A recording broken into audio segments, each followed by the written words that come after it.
สบายดีปีใหม่ลาวพี่น้องเอ้ยปี2569อยู่ที่ห้องการบ้านทางงอนเพิ่นมีพิธีน้อยๆพี่น้องเอ้ยเพิ่นมีพิธีน้อยๆเฮ็ดสู่ขวัญในวันปีใหม่ปีใหม่ลาวเฮาอยู่ทางห้องการบ้านเดี๋ยวข้าพเจ้าจะเอาบรรยากาศภายในพิธีสู่ขวัญเนื่องในโอกาสวันสงกรานต์ปีใหม่ลาวให้ทุกท่านได้ติดตามได้รับชมไปนำปีนี้เพิ่นบ่เฮ็ดใหญ่พี่น้องเอ้ยเพิ่นเน้นเฮ็ดภาคฝนน้อยๆเพิ่นว่าอันน่ะสถานการณ์ของน้ำมันแพงเพิ่นก็เลยว่า บ่ได้เฮ็ดใหญ่ว่าซั่นต่อไปเฮ็ดน้อยๆพอได้เป็นฮีตเป็นคลองว่าซั่นเด้เพิ่นว่ายังก็ฮีตบ่ให้มองคลองบ่ให้เศร้าเพิ่นว่าซั่นเด้สู่ก่อนก็จะมีแต่ทีมงานก็จะตั้งบ้านเฮาไอ้น้องปกสกองหลอนประมาณนี้แหละพี่น้องภายในเขตบ้านทางงอนเนาะอยู่กับบ้านทางงอนเฮานี่เองกำลังจะเริ่มพิธีทางสารวัตรออโต้เชียงใหม่นำพาเว้าพาวามื้อนี้มานำทีมโดยท่านนายบ้านเนาะกองมณีแล้วก็มีห้องในบ้านแน่คำสอนแล้วก็ออนตาทานห้องในบ้าน2-3ทานเป็นจังได๋สหายปกสกิษณาทีมงานเจ้าเดี๋ยวอยู่ไสกำลังมาบ่ยังทันได้มาวะก็จะทยอยมาเรื่อยแหละเวลาเลิกงามยามดีตอนนี้ก็พอดี 10 โมงอันนี้ก็สหายบัวพันธ์ห้องในบ้านห้องงอนเฮาพี่น้องเอ้ยรับผิดชอบหลายหน้าที่อยู่เกี่ยวกับป้องกันแดก็จะมีแต่ซ้ำนี้แหละพี่น้องเอ้ย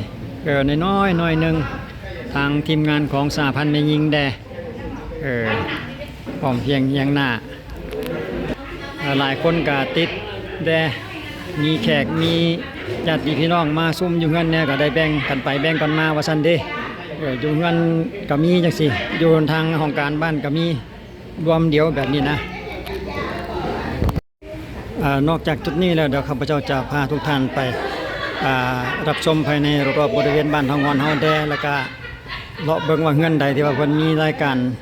ซุ่มแซวหรือสังสรรค์กันเขาจะเอาบรรยากาศในช่วงสงกรานต์ปีใหม่ลาวเฮาเนี่ยให้ทุกท่านได้เบิ่งอีกทีนึงพี่น้องเบิ่งวิธีการสู่ขวัญของเพิ่นก่อน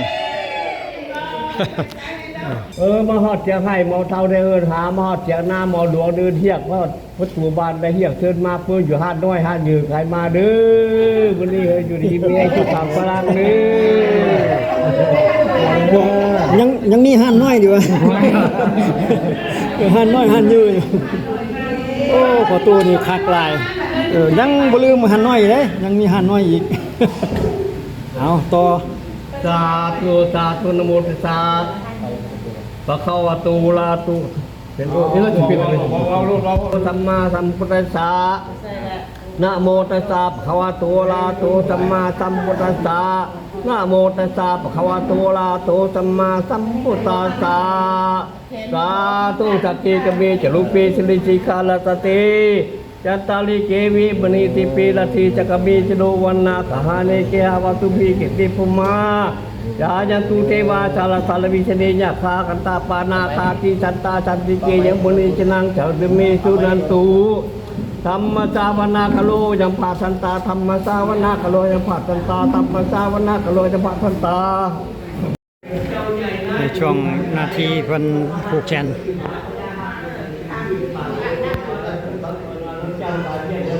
วาน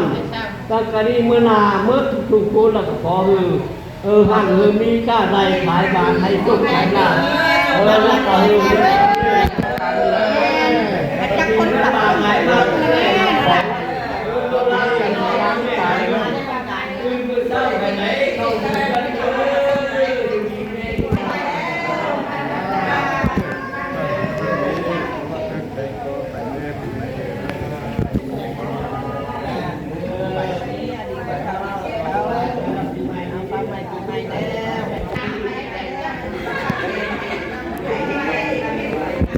เอามัดให้หมอพรแท้ โอ้เอาแบบเพียวๆเล่นบ่โอ้โธ่ใส่กับแกมพร้อมไข่หน่วยหนึงเจอเราแบบเพียวๆเลย ข่อยมัดให้เจ้ามัดให้ข่อยแล้วพี่น้องเอ้ยสลับกับเปลี่ยนกันให้อยู่ดีมีแฮงปีใหม่ฟ้าใหม่ทุกท่านที่ให้การติดตามรับชมคือกันเด้อให้โชคให้ลาภให้ร่ำให้รวยเฮงๆปังๆในปีนี้และปีต่อๆไปสลับ FC ทุกท่านโอ้เดี๋ยวป้าเรามามัดแขนให้พี่น้องอ้าวสาธุให้โชคให้อยู่ดีมีแฮงเข้มแข็งเด้อแม่เอ้ยการรวมๆกันอยู่ประมาณนี้แหละพี่น้องเอ้ย สมาชิกเฮาจะมีแต่น้อยๆแหละแต่ว่าอบอุ่นนั่นแหละพี่น้องเพราะว่าหลายคนก็คือว่าแล้วเพิ่นยังติดธุระคาเรียกไอ้น้องเฮาบ่ทันได้มาหลายคนสมควรได้นี่มาแต่2คนนึงได้นี่ไอ้น้องเฮานี่นะกองร้อนนะสงสัยเพิ่นก็ติดธุระเนาะสังสรรค์อยู่เงินไปเงินมันเงินไปเงินลาวหั่นล่ะวะมีแขกมาพี่น้องมา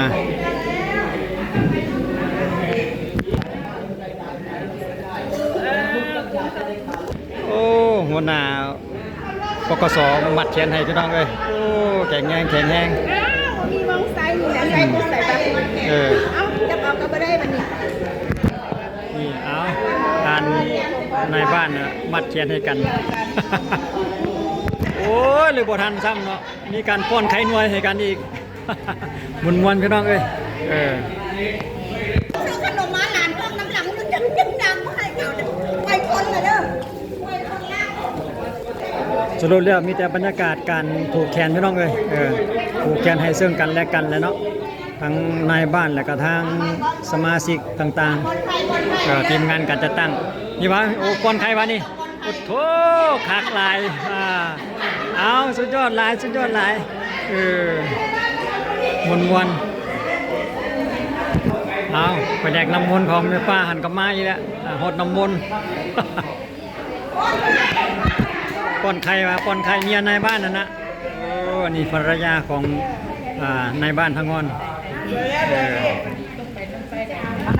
โอ้ท่านนายบ้านผูกแขนให้ภรรยาเป็นบ่นายบ้านโอ้อบอุ่นพี่น้องเขาก็เฮ็ดตามการสีน้ำของคันทึงถือว่าพวกเขาก็เฮ็ดน้อยงานน้อยแต่มีความหมายความสำคัญเฮ็ดจังไดเพื่อพวกเขาโอปะ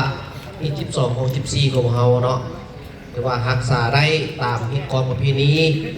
ถือว่าวันนี้ทางอำนาจการปกครองและเฒ่าแก่แนวโฮมก็ได้เฮ็ดปาสีสุขวัญและก็พาเข้าเล็กๆน้อยๆเพื่อต้อนรับบรรดาท่านในวันนี้ถือว่าท้ายนี้ข้าพเจ้าในนามในบ้านหรือการจัดตั้งบ้านก็ขอขอบใจนำบรรดาพ่อแม่ประชาชนและคณะพักคณะปกครองของเขาแต่ว่าท้ายนี้ถือว่าปาโบได้ถือว่าพาเข้าเมื่อนี้ถือว่าสะพานไม่ยิงเป็นผู้จัดพาเข้าสมัคคีเพื่อต้อนรับบรรดาคณะพักคณะปกครองและเฒ่าแก่เราโฮมพร้อมด้วยสมาชิกป้องกันเนาะแต่ว่าท้ายนี้ข้าพเจ้าก็โดยอย่างไรถือว่าปีใหม่ท้ายนี้ข้าพเจ้าก็ขออวยพรไซให้บรรดาทานแพทย์ที่มีเกียรติจงมีสุขภาพเข้มแข็งมีพลามัยสมบูรณ์อายุมั่นคนยืนถือว่าการสืบต่อสร้างสรรค์พัฒนาบ้านทางงอนของเราให้เป็นบ้านพัฒนาและเข้มแข็งไปเรื่อยๆเนาะมาวันนี้กาขอซื้อบรรดาทานยกจอกเนาะเพื่อต้อนรับปีใหม่ลาวเอายกจอกขอขอบใจ ยกอะไรกระดืมเพื่ออะไรขอขอบใจก็ไปก็จะมีเพียงสำเนียงอะไรพี่น้องเอ๋ยสำหรับภายในห้องการบ้านเดี๋ยวเขาไปต่อกันอยู่ที่บ้านน้ำกันอีกว่าจะมีงานร่างใดที่ว่าเป็นมีการเฉลิมฉลองในวันสงกรานต์ปีใหม่ลาวเฮานี่เนาะจุดนี้ก็ถือว่าทางการจะตั้งบ้านเพิ่นเฮ็ดพักผ่อนน้อย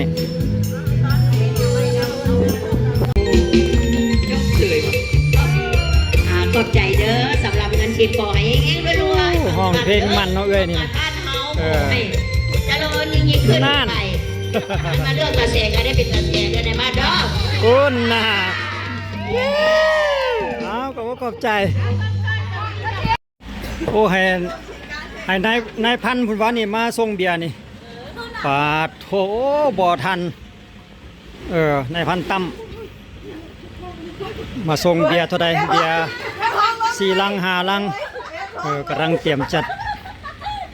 งานปีใหม่ราวปี2569มีแต่ลูกตะหลานพี่น้องเอ้ยมีแต่ลูกมีแต่หลานมาเฮ็ดสมมาแล้วก็กินสังสรรค์กันในโอกาสวันปีใหม่วันสงกรานต์อีกเทื่อนึง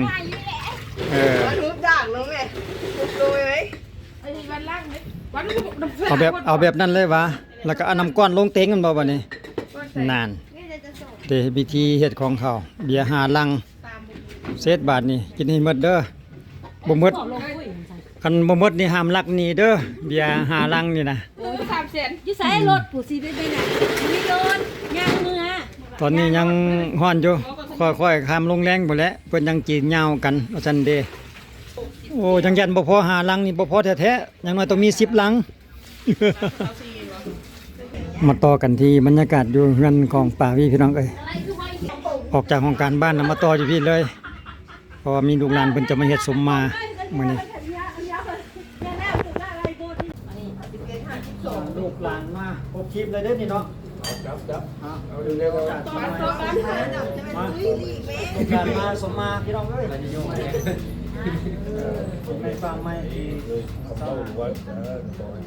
ลูกหลานให้ผู้บ่าวครับพ่อขอให้พ่อถึงเงินนี่แหละงานป่าไม่ถึงวัดเดียวที่มีลูกเอ้ยเรียนหลายยามเรียนกับเรียนยามเรียนคือเรียกพาไปเรียน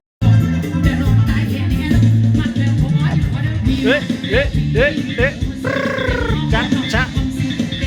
วันๆก็ต้องปีใหม่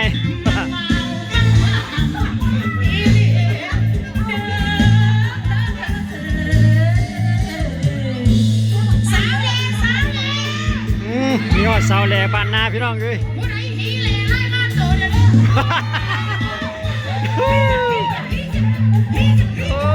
หักลายปัญชรีพี่น้องเอ้ยส่วนตัวนี้ก็บรรยากาศภายในหน้าบ้านเขาจะโยกับฟุ้ยน้ำเลยพี่น้องเอาน้ำมาใส่ฟุ้ยแบบนี้เลยเล่นปีใหม่กันเป็นกันน้ำนี่เลยเสริมสลองงานน้อยๆพี่น้องแต่ว่าอบอุ่นมีแต่พี่น้องกันทั้งนั้นมีแต่ลูกมีแต่หลานพี่น้องเลยเต้นเบิ่งไงแม่เต้นบังดูเต้นเป็นจังหวะเดี๋ยวแข่งมากนี่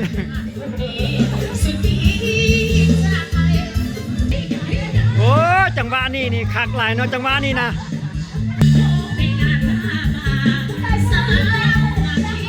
มีหลานสาวมาเสิร์ฟพี่น้องเอ้ย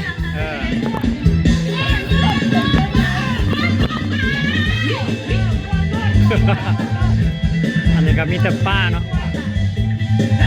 มีป้าแด่แล้วก็มีลูกหลานแด่